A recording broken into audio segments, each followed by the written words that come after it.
El mundo está lleno de pequeñas costumbres, ¿verdad? Rituales que hacemos casi sin pensar, miedos así un poco irracionales que nos frenan, Ujú. tocar madera, evitar pasar bajo una escalera, cruzar los dedos. Son las supersticiones, esas creencias que, bueno, nos acompañan desde siempre y que, seamos sinceros, practicamos más de lo que pensamos. Y aunque hoy muchas nos parezcan solo eso, costumbres curiosas o, bueno, directamente ilógicas, tienen una historia detrás, ¿eh? Profunda y a menudo sorprendente. Fíjate que muchas veces son reflejo de miedos ancestrales, Claro. de buscar protección o de intentar entender y, digamos, controlar un mundo que antes se veía como muy impredecible, ¿no? Lleno de fuerzas ocultas. Pues precisamente ahí queríamos llegar hoy.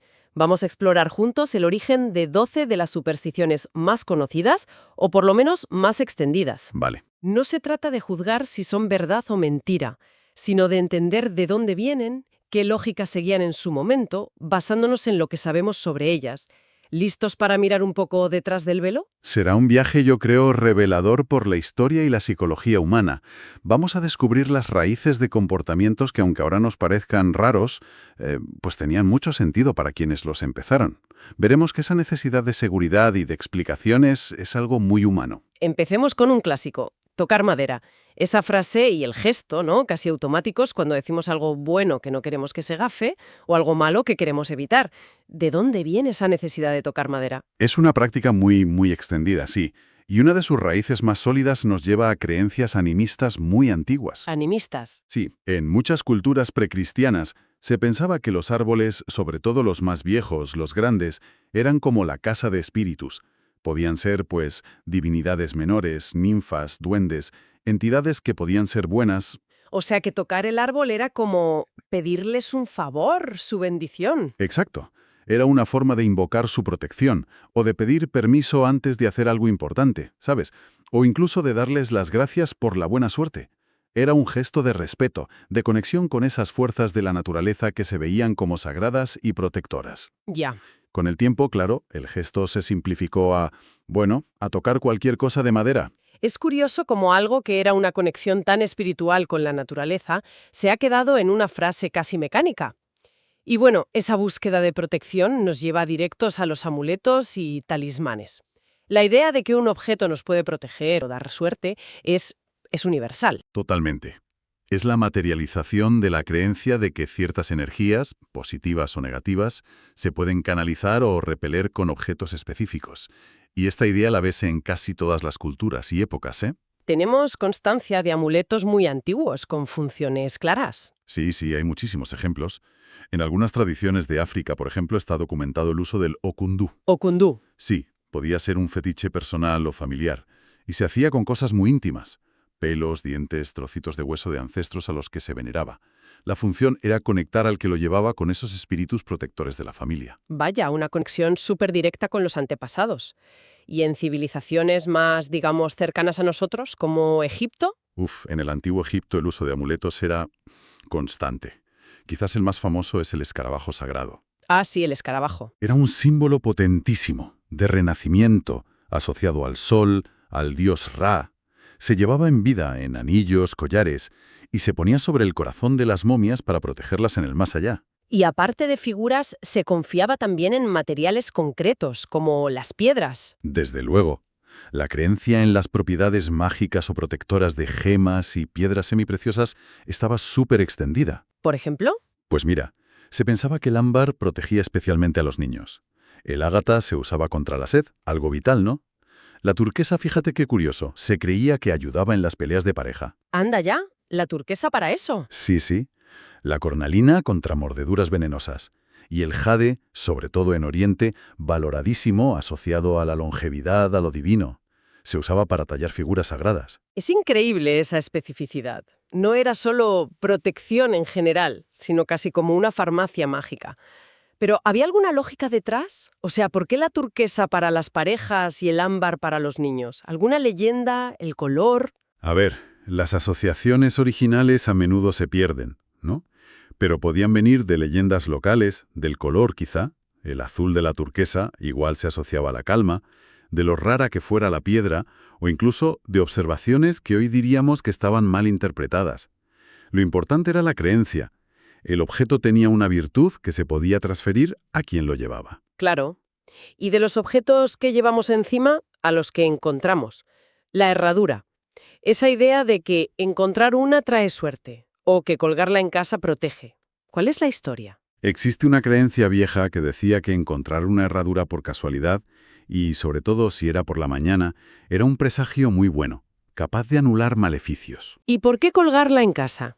Pues se consideraba una barrera protectora. A menudo se ponía sobre la puerta. Vale, pero el objeto en sí. ¿Por qué una herradura y no, yo qué sé, otro trozo de metal? Se barajan varias razones. Una muy potente es el material, el hierro. Ah, En muchas culturas de Europa se le atribuía al hierro la capacidad de repeler a las hadas malas, a los espíritus, a las brujas. ya veo. Otra teoría apunta a la forma, la media luna, que es un símbolo mágico potente en varias tradiciones. E incluso hay una hipótesis más, bueno, más práctica, aunque es especulativa, A ver. que quizá fue una idea promovida por los dueños de las tierras para animar a los jornaleros a empezar muy temprano. La promesa de que madrugar podía traerles la suerte de encontrar una herradura perdida. Anda, esa le quita un poco de encanto, la verdad. Pero es interesante ver cómo lo práctico y lo mágico podían ir de la mano. Te da otra perspectiva de cómo surgen estas creencias. Cambiemos un poco de tercio.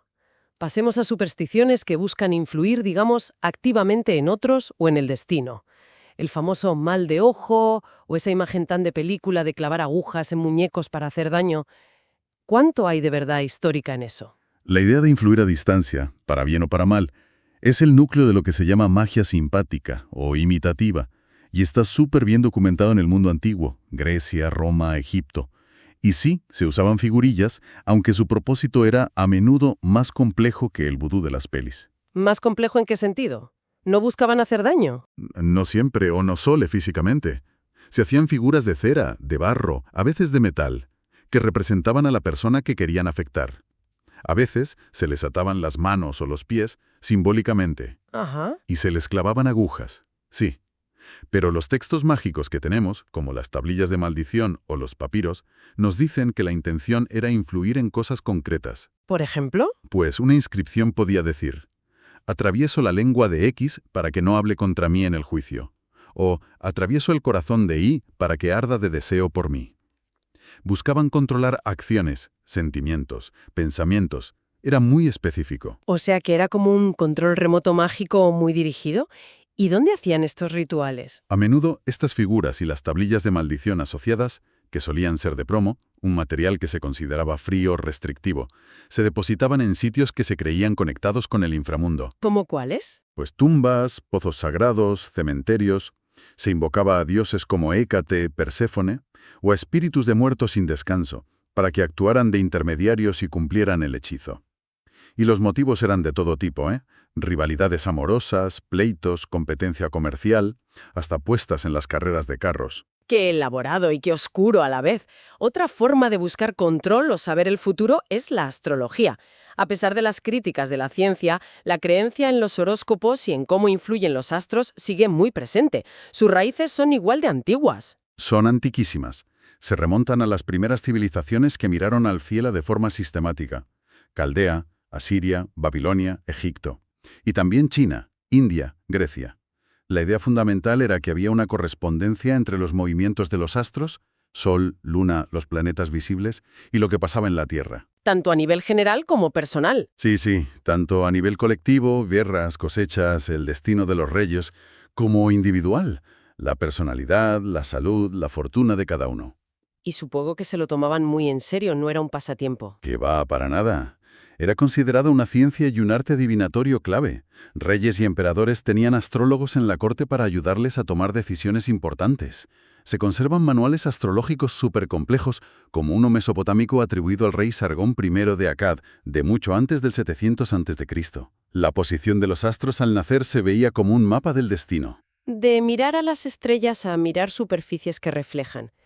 La idea del espejo mágico que revela verdades ocultas, el espejito, espejito, también parece tener un fondo supersticioso. Se usaban de verdad para adivinar. Sí, la catoptromancia, que es la adivinación con espejos o superficies pulidas, agua, metal brillante, es otra técnica antigua. Hay registros de su uso en varias culturas. Un ejemplo documentado viene de ciertas prácticas en África, Sí. donde algunos especialistas rituales, a veces llamados feticheros, usaban espejos para identificar a culpables de robos, adulterios o brujería. ¿Y cómo funcionaba supuestamente? ¿El espejo mostraba al culpable? Se creía que el reflejo de la persona culpable en el espejo sufría alguna alteración o que el especialista podía ver la culpa en la imagen. Y lo tremendo es que, según algunas crónicas, la persona señalada por el espejo podía enfrentarse a castigos terribles, ¿Cómo cuáles? como ser enterrada viva o ahogada. El espejo se convertía en una herramienta de juicio con consecuencias fatales. Es escalofriante pensar en el poder que se le daba a un simple reflejo, ¿no? La capacidad de decidir sobre la vida y la muerte. Aterricemos ahora en señales más del día a día. El estornudo, por ejemplo. Todos tenemos interiorizado decir salud o Jesús. ¿Siempre ha sido así? El estornudo se ha visto como un presagio desde la antigüedad. No era solo un acto del cuerpo. En la Grecia clásica, Homero lo menciona como un augurio bueno si se oía en el momento justo.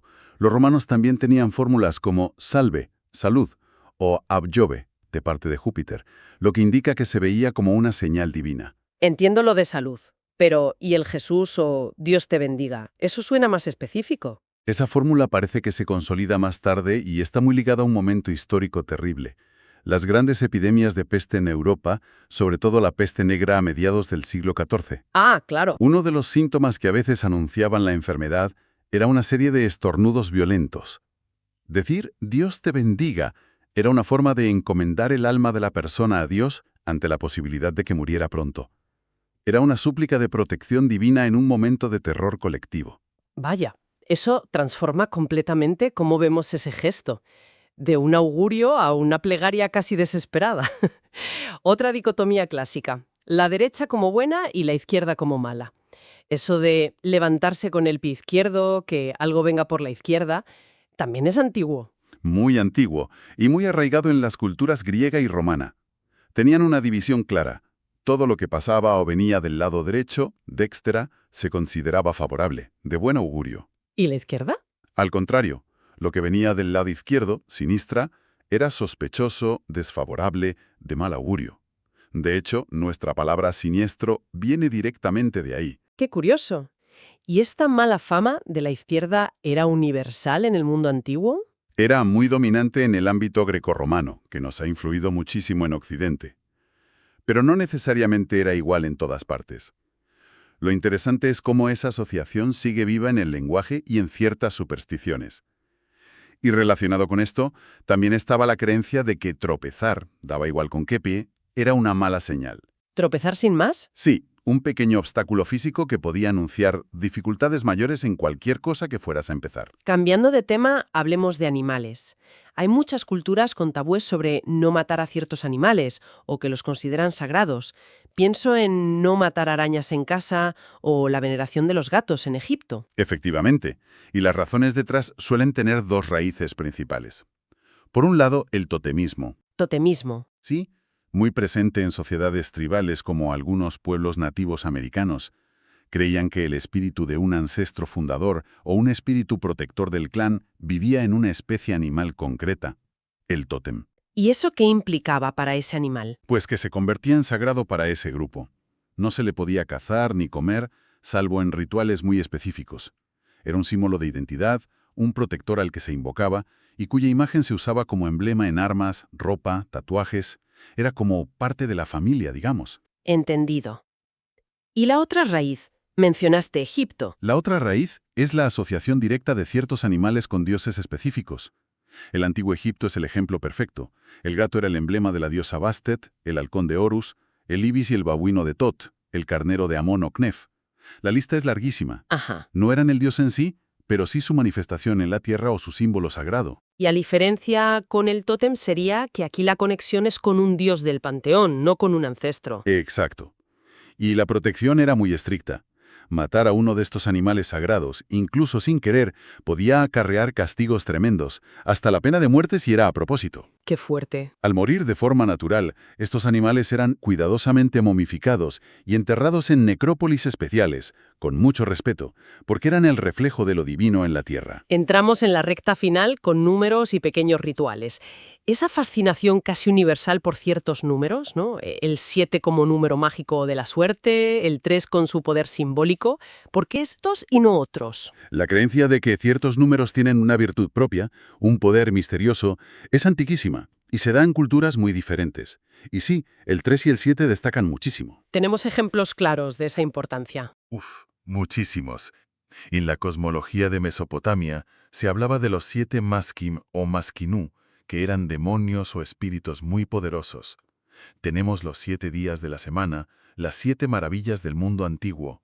El 7 aparece sin parar. ¿Y el 3? Y el 3 es fundamental en cómo se estructura el pensamiento religioso y filosófico, la Trinidad cristiana, la Trimurti hindú, Brahma, Vishnu, Shiva, las tríadas de dioses egipcios, Osiris, Isis, Horus. Representa la totalidad, la perfección, la divinidad en muchas visiones del mundo. Pero, ¿se sabe por qué se les dio ese significado? ¿Hay alguna razón astronómica, matemática? Es una mezcla compleja, ¿sabes? El 7 podría tener que ver con los 7 cuerpos celestes que se veían a simple vista en la antigüedad: Sol, Luna, Mercurio, Venus, Marte, Júpiter, Saturno. Ah, claro. El 3 es la primera forma geométrica estable, el triángulo. Representa el inicio, medio, fin, la tesis, antítesis, síntesis. Son números que parece que tienen una resonancia especial en cómo vemos el cosmos y organizamos nuestro pensamiento. Son como arquetipos numéricos. Qué interesante. Y de los números a un gesto doméstico que puede sonar raro. Romper la cáscara del huevo después de comerlo. ¿Alguien hace eso todavía? Y si es así, ¿por qué? Es una superstición menos común hoy, pero está registrada en el folclore. La explicación tradicional es que se hacía para impedir que las brujas pudieran usar las cáscaras de huevo vacías pero enteras. ¿Usarlas para qué? ¿Qué podía hacer una bruja con una cáscara de huevo? Se creía que podían usarlas como recipientes para mezclar pociones o como objetos para lanzar maleficios, o incluso de forma más imaginativa como pequeñas barcas mágicas para navegar por el agua o el aire y hacer fechorías. Anda ya, barcas mágicas. Sí. Romper la cáscara la inutilizaba para esos fines malvados. Era una pequeña medida de protección contra la brujería del día a día. Sorprende la especificidad y la lógica interna de esa creencia, por muy fantástica que nos parezca ahora. Para terminar, toquemos una creencia absolutamente fundamental y que sigue muy viva, la de los fantasmas, los espíritus de los muertos que interactúan con los vivos, la necesidad de honrar a los ancestros. Esta es, quizá, una de las bases de muchas religiones y sistemas de creencias en todo el mundo. Está íntimamente ligada a la idea de una vida después de la muerte y de que existe un mundo espiritual. Y sus manifestaciones son muy variadas. Podemos ver ejemplos concretos de cómo se entendía esta interacción en culturas antiguas. Por ejemplo, en la antigua Caldea, en Mesopotamia, creían en el Ekimu. ¿El Ekimi? Era considerado el principio vital indestructible que se separaba del cuerpo al morir. Si los familiares vivos honraban al difunto con los ritos correctos, el Ekimu se convertía en un espíritu protector para la familia. ¿Y si no? Pero si se le olvidaba o no se cumplían los ritos, podía convertirse en un fantasma errante y hostil, causando problemas a los vivos. O sea que la relación con los muertos era activa, requería mantenimiento. Exactamente. Otro ejemplo lo vemos en ciertas creencias africanas sobre el Mzimu, que se describe a menudo como la sombra o el espíritu errante de un antepasado. ¿Y qué hacían con él? Para que este Mzimu descansara en paz y no causara problemas, enfermedades, mala suerte, se le preparaban pequeños altares o nichos, a veces en árboles que se consideraban sagrados, y se le hacían ofrendas regulares de comida y bebida. Se buscaba tenerlo contento y asegurar su protección. Ya. En el fondo, lo que subyace es la idea poderosa de que la muerte no es el final absoluto y que los que se han ido siguen teniendo una presencia y una capacidad de influir, para bien o para mal, en el mundo de los vivos. De ahí la importancia universal del respeto a los muertos, los rituales funerarios y el culto a los ancestros. Ha sido un recorrido revelador, ¿eh? Hemos visto que detrás de gestos tan comunes como tocar madera, bendecir un estornudo o llevar un amuleto, y creencias como la mala suerte del lado izquierdo o el poder de ciertos números, hay historias fascinantes. Ujú. Orígenes que se hunden en la religión antigua, la magia, la observación de la naturaleza y sobre todo en ese esfuerzo constante del ser humano por encontrar orden, protección y, bueno, un cierto grado de control en un universo que a menudo parecía caótico y amenazante. Totalmente. Y lo curioso es que, aunque hoy la ciencia nos da explicaciones racionales para muchos fenómenos que antes eran un misterio, muchas de estas prácticas y creencias perviven. Sí, eso es verdad. Quizás porque conectan con necesidades psicológicas muy profundas. La necesidad de sentirnos seguros, de tener esperanza, de creer que podemos influir en nuestro destino o evitar lo desconocido. Siguen teniendo una función emocional importante, aunque no seamos conscientes de ella. Eso nos deja con una reflexión interesante. Si estas 12 supersticiones tienen raíces tan antiguas y complejas, ¿cuántas otras pequeñas manías, costumbres familiares o rituales personales que mantenemos sin cuestionar podrían ser ecos lejanos de creencias olvidadas? Buena pregunta. ¿Qué nos dice de nuestra conexión con el pasado el hecho de que sigamos repitiendo, casi instintivamente, gestos y fórmulas que nacieron hace siglos o milenios? Ahí queda eso. Una pregunta para seguir explorando. Gracias por acompañarnos en este análisis de las supersticiones. Hasta la próxima.